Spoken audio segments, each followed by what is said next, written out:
So for all my girls considering marriage out there, have you ever heard that it's better to get a man with experience? And are you considering that? So I do have a little bit of advice on that part. Marrying a guy with experience. For us Christian girls, I would say no, no, no, no. I would say get you a virgin as well.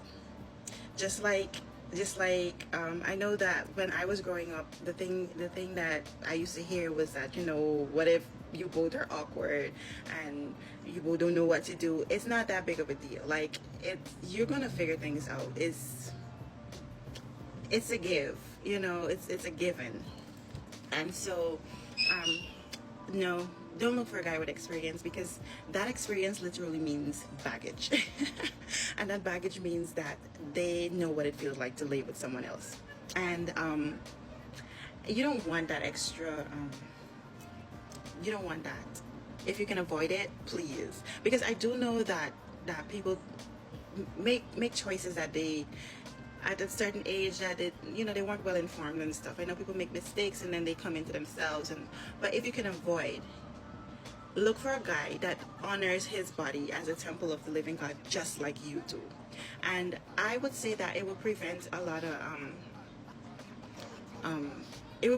of issues as it concerns infidelity in your marriage, because having a guy that has experience with other women, it kind of opens the door for, like, things are not gonna be on this upward climb all the time in your marriage. The butterflies, it goes. The I love everything about you goes. There comes a time when things, when you start seeing things that you don't necessarily like, and when your body doesn't necessarily react in that way it used to when the person is around. Things happen. And so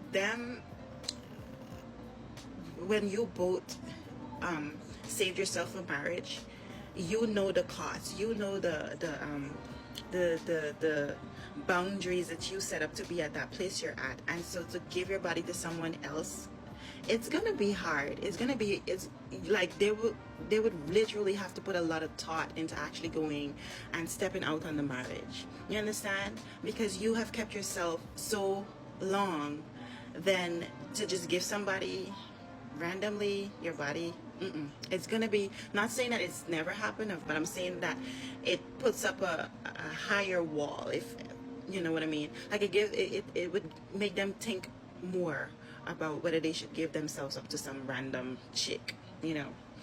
So having experience, nah, I don't think it matters. It matters in the negative aspect to me. And what would benefit you is if you find a guy that honors his body as a temple of the living God, just like you honor yours, and you both are waiting for marriage to share that intimacy, that intimate part of you. I think that is the best thing. That's the best way to go. And so don't worry about that experience thing. That's for the worldly girlies. And we have different values as Christians. And if you set your mind on the way the world thinks, then you're unfortunately going to face some of the problems that comes with worldly thinking, right? So that's one advice about marriage that I have to give you today.